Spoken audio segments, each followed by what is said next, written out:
바이든 행정부 2년에 대한 평가이자 2024년 대선의 향방을 가릴 미국의 중간선거, 아직까지 그 결과를 알 수 없는 상황인데요. 그 윤곽은 한국 시간으로 오늘 오후쯤 나올 것으로 보입니다. 여러 가지 관련한 내용들 김동석 미주 한인 유권자 연대 대표와 화상 연결해서 자세히 들어보도록 하겠습니다. 대표님 안녕하세요. 네, 안녕하십니까. 네, 지금 아직까지 결과 쉽사리 예측할 수 없는 상황인데요. 현재 좀 분위기 어떻습니까?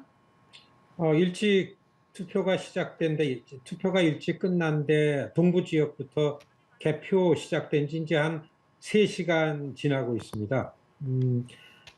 예상했던 거와 마찬가지로 하원에서는 지금 갖고 있는 공화당이 한 20석에서 25석을 더 늘리면서 대개 235대 200 정도의 의석 차이로 다수당이 된다라는 전망이 잘 맞을 것 같이 개표가 진행되는 것 같고요. 네. 말씀하신 대로 문제는 이제 상원을 놓고 양당이 굉장히 그 경합을 벌이고 있고, 초반에 개표가 되는 지역을 보더라도 예상과 마찬가지로 특히 펜실베니아하고 조지아가 지금 한 절반에 미칠 만큼 개표가 됐는데 1% 내외로다가 접전을 벌이고 있는 상황입니다. 네.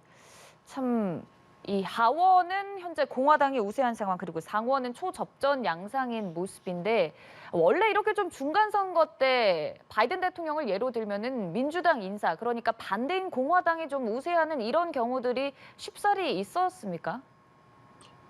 사실 초선 대통령이 첫 번째 맞이하는 중간 선거가 지금처럼 그 우열이 된다 그러는 거는 정상입니다. 아, 네. 지난 한 30년 동안 네 번의 중간 선거가 있었는데요. 초선 대통령에 1994년에는 거의 50석을 클린턴 대통령이 졌습니다.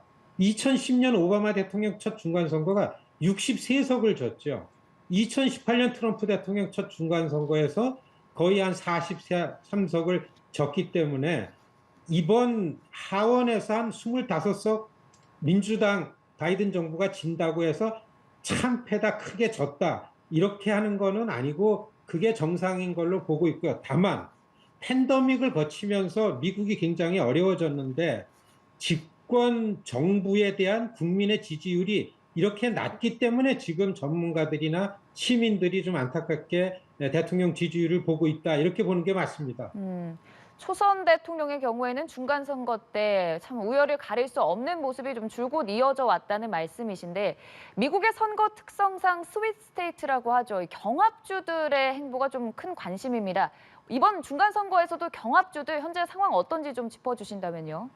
이번 중간선거 경합지 하면 상원에서 박빙을 이루고 있는 지역들을 보면은 되겠습니다. 네, 조지아, 애리조나, 네바다 요 세 곳은 박빙이지만 현역이 민주당 의원입니다. 그리고 네, 펜실베니아는 공석이 됐습니다. 은퇴를 선언을 했기 때문에 위스콘신은 공화당 현직이 있기 때문에 에, 펜실 조지아하고 네바다하고 애리조나를 민주당이 지키면서 펜실베니아나 위스콘신에서 하나를 더 확보를 해야만 민주당이 한 석을 늘리면서 다수당의 유지를 하는데 지금 개표 상황이나 투표 직전에 설문조사에서 나온 걸 보면은 그러한 역현상이 오히려 공화당이 한 석을 늘리면서 51대 49로 다수당이 돼서 완벽한 워싱턴 정국이 여소야대가 되지 않을까라는 전망이 우세합니다. 네. 참 치열한 상황인데요. 그러다 보니 잠깐 말씀해주신 펜실베니아주 최대 경합지로도 꼽히는 만큼 우편 투표를 두고 소송전까지 벌어졌다고요. 여기가 트럼프 대통령이 2년 전에 네. 여기에서 이겼으면 내가 대통령이 되는 건데라고 아, 아쉬워하는 네. 곳이고, 그리고 여기서 많은 상황 속에서 소송이 이어졌던 곳입니다. 네. 역시 이번 중간 선거에도 트럼프가 지지하는 후보와 민주당 후보가 초접전 차이를 놓고서 지금 경합을 벌이고 있는데요. 여기에서 우편 투표가 아주 핫 이슈가 되고 있습니다. 네. 왜냐하면은 우편 투표를 할 때 유권자가 투표용지에 투표하는 날짜를 기입하게 돼 있는데 그렇게 기입하지 않은 우편 투표 용지가 지금 많이 수거가 된 상황에서 네. 공화당 쪽에서는 무효 처리해달라는 소송을 제기했고 그거에 반해서 민주당 후보가 유권자의 권리가 그것이 빠졌다고 해가지고서 투표 무효된다라는 거는 정당하지 않다라는 걸 가지고 지금 양쪽에서 서로 소송을 제기해 놓고 있는 상황입니다. 펜실베니아의 투표 결과가 이렇기 때문에 쉽게 나오지 않을 거다 이렇게 보여지고 있습니다. 참, 이 경합주들 그만큼 더 치열한 양상을 보이고 있는데 특히나 또 미국에서 사전 투표 둘러싼 얘기도 많이 나오고 있습니다. 이번에 사전 투표율 많이 높았다면서요? 미국 시민들이 팬데믹 기간 동안에 네. 할 수 없어서 우편으로 투표를 너무나 많이 했습니다. 그게 이제 사전 투표 속에 우편 투표가 있고 부재자 투표가 있고 그다음에 사전 현장 투표가 있습니다. 우편 투표의 정확도 때문에 말이 많고 탈이 많은데요. 네. 이번에 한 4천만 명 이상 사전 투표가 됐기 때문에 2018년 중간선거에 비해서 한 6, 700만 명 이상 더 사전 투표율이 많습니다. 그렇지만은 이것 때문에 민주당이 더 유리하다, 불리하다라고 점치는 게 섣부르다라는 얘기가 많이 나오는 게 역시 우편 투표는 민주당 유권자들이 일반 민주당 지역에서 투표 방식을 우편으로 많이 했기 때문에 투표율이 높을 수도 있다. 그렇기 때문에 전문가들은 이 투표율을 가지고 당락에 대해서 그 점치고 하는 거는 좀 주의를 주고 있는 그런 상황입니다. 네. 그렇다면은 사전 투표율이 앞으로 좀 이 투표 결과에 크게 영향을 미칠 수 있을 거라 보세요? 물론 민주당 쪽에서는 그런 기대를 하고 변수가 된다고 얘기하고 있지만은 원래 우편 투표율이 높은 데는 블루 스테이트 이미 민주당이 장악하고 있는 주에서의 투표율이 높기 때문에 결과에는 그렇게 큰 영향을 미치지 않지 않겠는가 이런 전망이 있습니다. 네. 그렇다면은 지금 예측 결과에 따라 하원은 공화당이 우세하고 상원은 초접전인 양상인데 민주당이 우려하는 것처럼 좀 공화당이 다수석을 차지하게 된다면 앞으로 바이든 정부가 남은 임기를 이끌어가는 데 있어서 어떤 부분에 제동이 좀 크게 걸리는지 쉽게 설명을 해주신다면요. 사실 트럼프 이전까지는 여소야대가 된다 해서 미국의 정치권이 이렇게 얼어붙지 않습니다. 네. 트럼프 정치 이후에 극단적인 당파적으로 양극화가 돼 있기 때문에 지금 백악관을 갖고 있는 민주당 바이든 정부에 공화당은 무조건 반대만 하는 걸로 다 전략을 세워오기 때문에 만일에 상원도 하원도 다 야당이 공화당이 다 다수당이 된다고 할 때에는 전문가들이 지금 점치는 거와 마찬가지로 어떠한 입법도 기대하기가 어렵습니다. 아, 바이든 네. 대통령이 내세웠던 공약이 할 수 있는 일이 없어지기 때문에 꽤 쉽게 레임덕 현상이 오고 굉장히 워싱턴 정국이 어려워지지 않겠는가 이렇게 예측해 볼 수 있습니다. 어떠한 입법도 기대하기 어렵다. 이게 얼마만큼 향후 정부가 국정을 운영하는 데 큰 영향력을 미치는지 알 수 있는 말인 것 같은데 동시에 또 다음 대선을 준비하는 트럼프 전 대통령이 다시금 좀 유리한 국면으로 접어드는 것 아니냐는 전망도 나옵니다.